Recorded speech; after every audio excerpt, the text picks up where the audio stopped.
leadership, but men are very much included. So quarter of our delegates are men. I welcome Rand Snyderman, a very well-known photographer.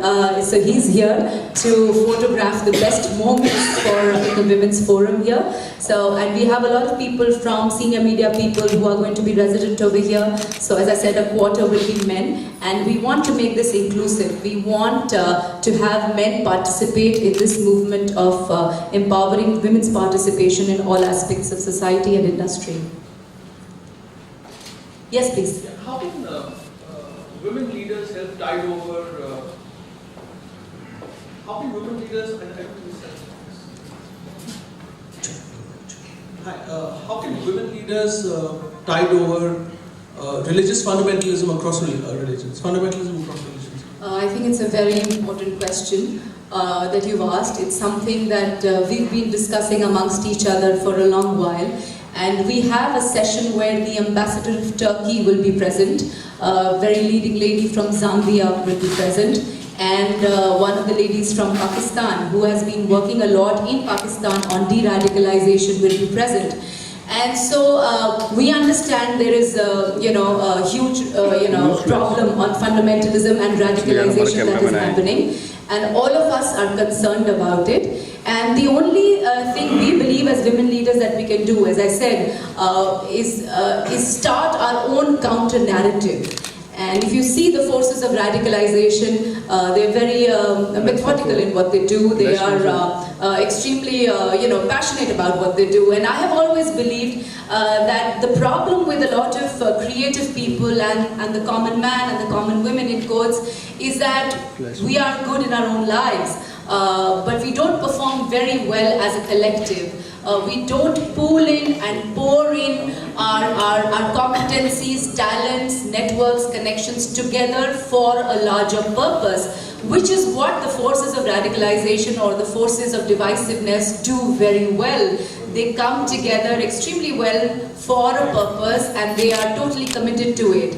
Now, I believe if we can get together people who want a different world, a world which is inclusive, a world which is there is space for all, a world that is, it talks the language of love, tolerance, peace and harmony. It has to also come together in mission mode and really believe in its purpose and go till the end to do what it has to do. But it has to function as a collective. And that's why at the All Ladies League, we have a zero tolerance policy for any kind of negativity. Because we believe that the biggest undermining of creative people, positive people is that we probably get too overwhelmed with our vision of the world.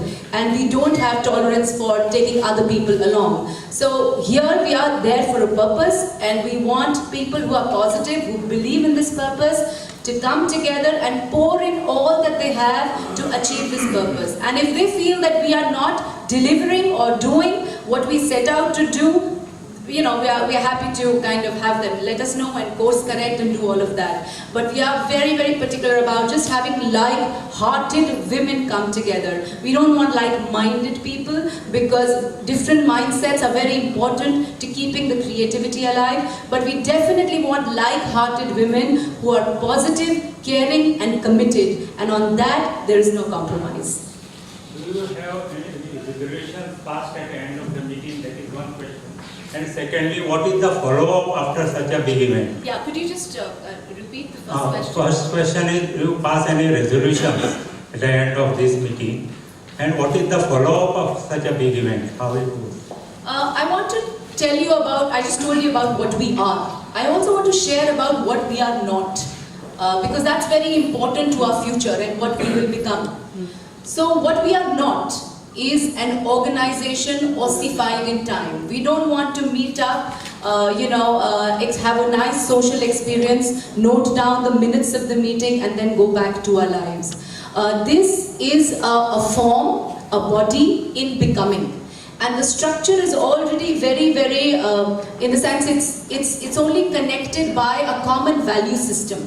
because people and members are everywhere. They're not just in India. So it's difficult to meet everybody all the time. But because of technology, Facebook and all of that, today it's become so much easier to stay connected. We do a lot of video conferencing to stay in touch with our members everywhere. And so we want this to be a body in a state of becoming. We do not want the creativity to go. We do not want the distributed leadership that each person, each woman is carrying with her vision and doing whatever she's doing given the larger framework. We don't want to stop that. So at the end of this forum, there won't be any sort of resolution as such, because we are not in activist or advocacy mode, not at all. That's not what we are.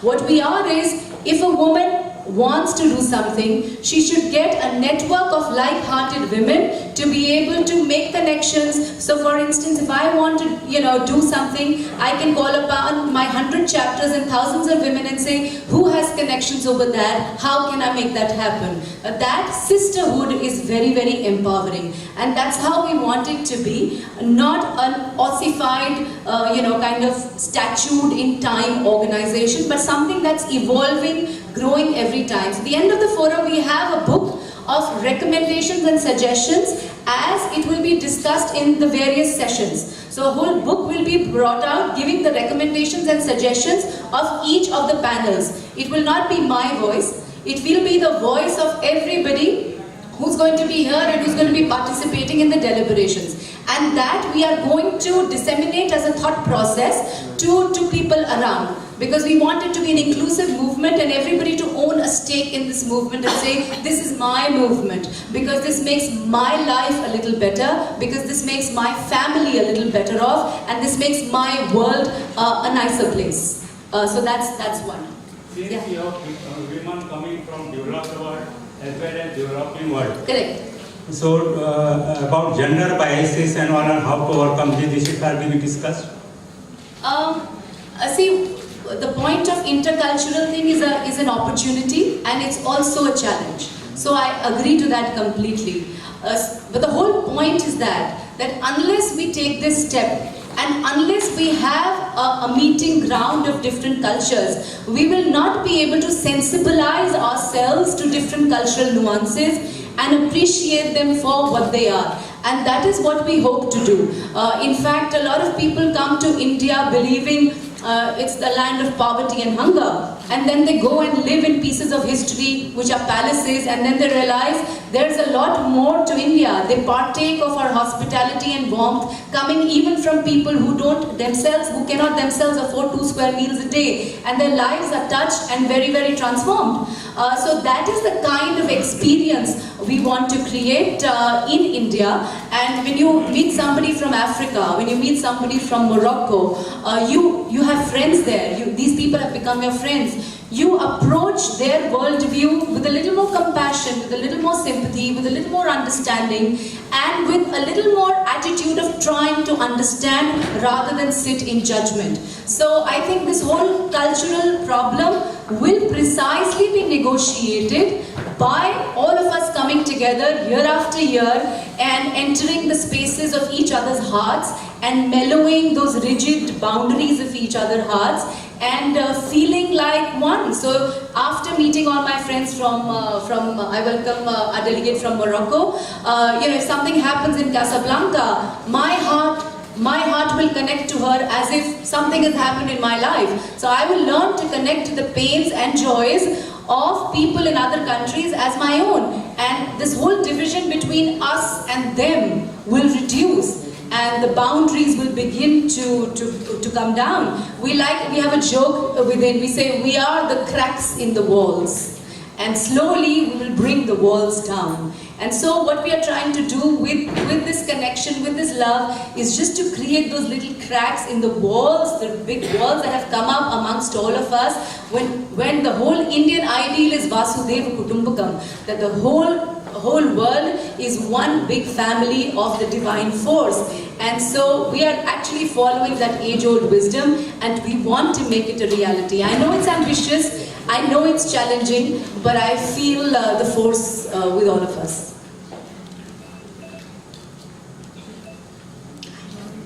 But you realize that the age-old wisdom also says women, it is time to go back home. And a lot of women in the world today are also thinking along these lines, because the whole feminist movement, although it has liberated women, it has created such a lot of disparity between the women who have and the women who don't have.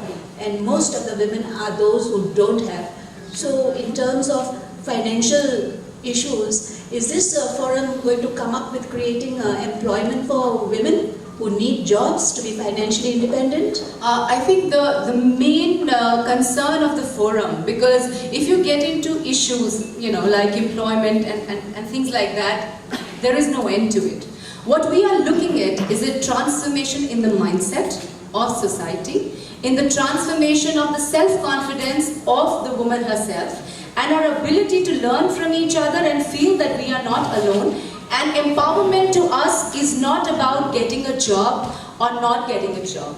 It's about the capacity to choose whatever you wish to do with your life. And that capacity and that ability is something that women don't have access to in many parts of the world. So that is the kind of environment, the inner world that we want to empower within a woman, and also do interventions outside in our ecosphere so that that vision becomes a reality. The ability and the capacity to choose a life that I wish to lead.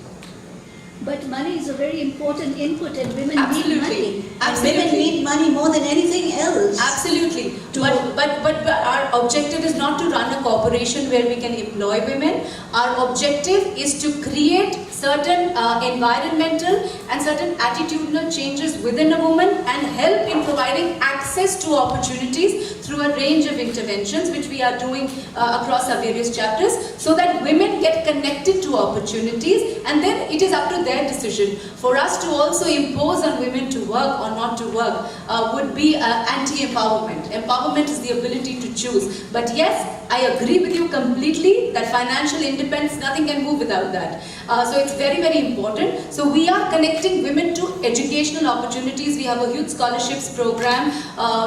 We work in association with various partners, the universities and the colleges, and we ensure that a lot of women who want to get educated, and this is just not in India, a lot of them from India, but we have it in 22 countries across the world, that they're able to access education. And there was an ILO study done which said if women have access to secondary education and then they're able to actually get into higher education, their chances of landing up in the industry as economic workforce goes up 5-fold. So I think if you take women till that step, the next steps follow. They're automatic, but you have to get those steps of construction right. Yes, please. What's your vision for political reservation for women? And you have a whole range of politicians across parties attending this forum.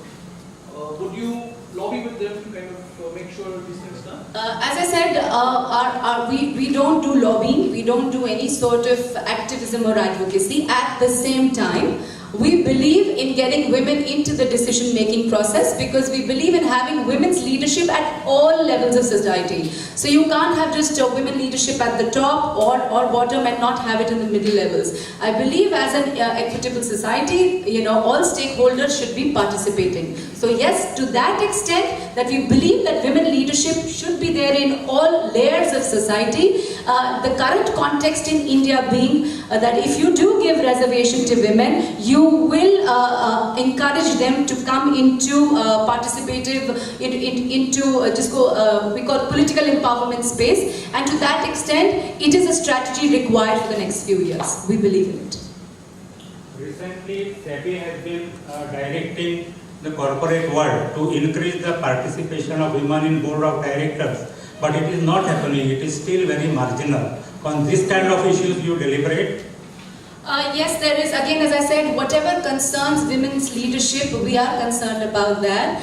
And, that's why we talk about a change in mindsets. And that's why we have this forum where we are inviting men to participate. So a lot of people are here with us. And I keep telling them, when you come here, please don't do a story on us. I mean, that's fine. If you do it, that's wonderful. Because we have a lot of senior people from media coming. But I want you to think of women as a part of concerns in your own life.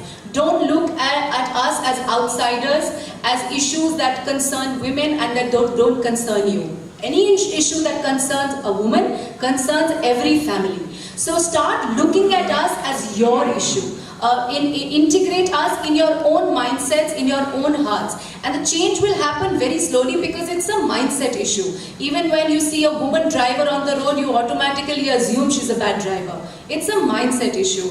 If you see a woman on a board table, you feel that you have the right to silence her and not allow her to express her point of view because you can make a woman shut up. But those are the kind of mindsets that a society needs to change. At the same time, Condoleezza Rice once told me that she, like other women, had to work not just twice as hard but 4 times as hard. So I think that's also true, and women who are in this transitional phase, 50 years from now the space of women will be very different.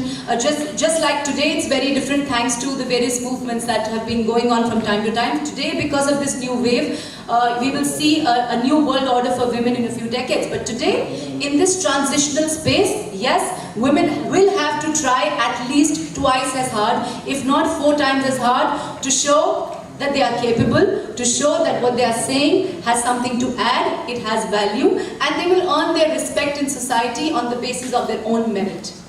So I think those 2 things put together will bring about a change in few years.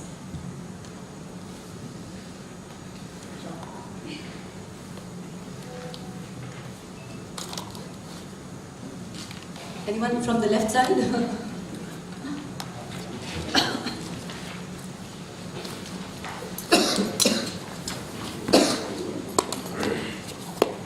Probably, Yes, please. nowadays, talking about women entrepreneurship. Yeah. Women, now generally the field of, or the platform of women entrepreneurship or women empowerment is coming to emerging field. Madam. We have been seeing that a lot of strengths are there in women, particularly in rural regions. So the talent, the potential has been suppressed due to the non-availability of resources and non-availability of opportunities for them. So probably I feel if we can create good opportunities and give them enough resources, probably they have more potential than when in terms of stability and maturity and take both family as well as official work. I agree with you completely, and one of our objectives precisely because of that is to create the rural-urban continuum. So what we do is we connect women leaders at the grassroots level, at the village level, to women iconic global leaders. We have one way of doing that. We have one is through honor and recognition. So for instance, we have the Women of the Decade Awards. That's one of the signature awards that we have, where we honor women who we are inspired with, right? But who are the sung heroes? People know a little about them. They are on Google, they have a Facebook account and all of that. They have visibility. On the other hand, we also have in our smaller cities, the Grassroots Women of the Decade Awards. So for instance, I'll talk about Gujarat, where we reached out to these 18 women in villages. And these are all grassroots entrepreneurs. One of them gave our MBA students the best lessons in how to get your quickest return of money. And she said it was in the dairy business. And it was incredible. The grassroots wisdom these women have and how they run their whole families. She had a family of 16 people. It was a huge family of extended families. And it was running primarily on her business. And she was doing a very, very good business. But if you Google her, you'll not find her anywhere. So one is we got the Chief Minister of that state to come and recognize these women. We put it up, we created, on the website. So if you Google Jyoti Ben today, you will find her. So that was one aspect, and they were very excited. So we took them to the Google site and said, okay, Google your name. And they found it, and their family was all around them, and they were so very excited, and they wanted screenshots of it and all of that. That's one important part. The other is we, in our membership, we are not elitist at all, and we never want to be.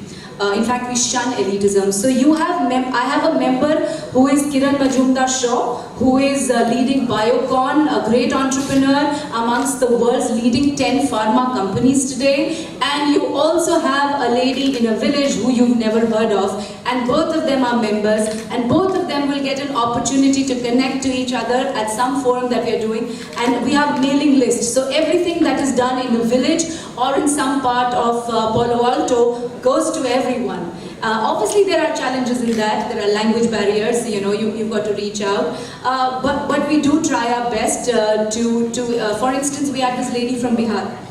She's known as the Green Lady of Bihar because, like the Chipko movement, she's saving the environment. So she has already, greened the area of about 40,000 hectares. Nobody knows about her. So we wanted her to come for the award, and she said, "But I cannot afford a train ticket. That's nice of you to give me an award, but I cannot afford a train ticket." So we made sure that we arranged the train ticket for her and made her come. At the same time, there were some guests we wanted to invite, and they wanted their tickets to be paid. So, we're dealing with all sorts of challenges. We are trying to create a space of generosity.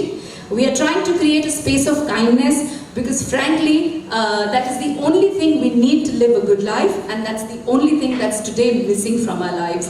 So our objectives are very, very humble and very simple. We want to create a new consciousness, which is frankly an old, ancient, very, very deep consciousness of living with just simple, good old love and kindness. So that's what we try to do in our interactions with people. And when people feel that other people are being kind and generous, it's within us. In the Indian philosophy, we always say it's in our own hearts. It gets triggered, it comes out, and miracles happen with generosity.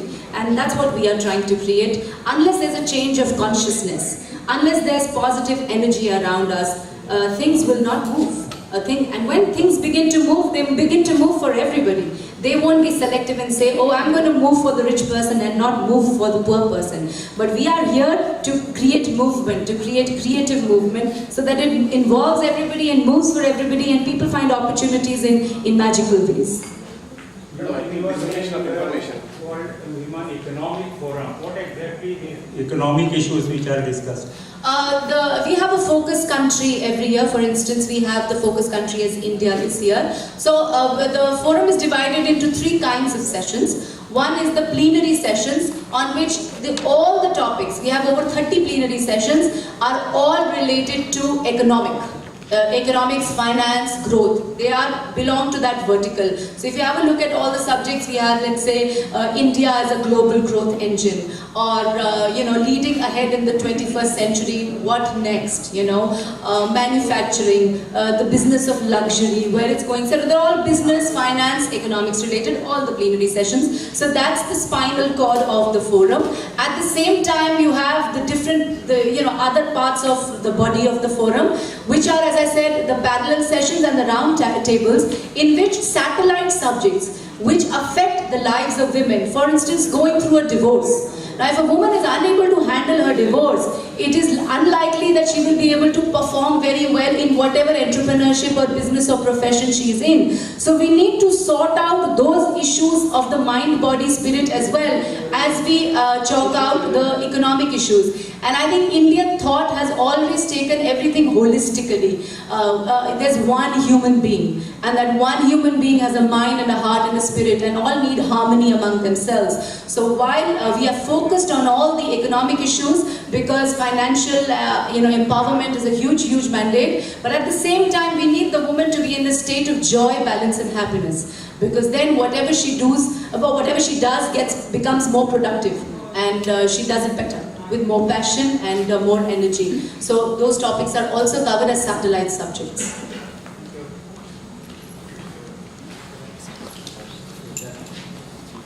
From that table, would there be any questions?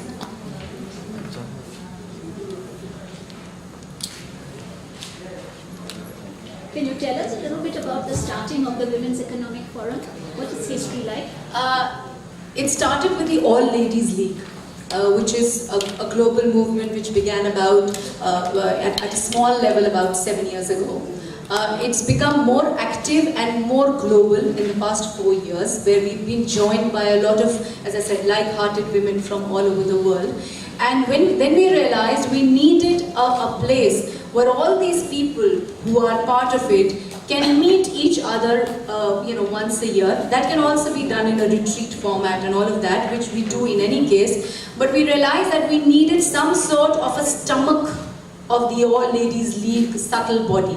So this is really the stomach where everything that comes together gets processed and digested and everybody partakes of the nourishment. So it's just a use of a metaphor to kind of understand why there was a need, because we needed to nourish ourselves with everybody's energy and with what everybody had to bring in terms of their connections, in terms of their person, their energy, everything. So this is really the crucible where it all gets mixed, it interacts, it's processed, and as I said, it's digested for everybody to partake of as nourishment.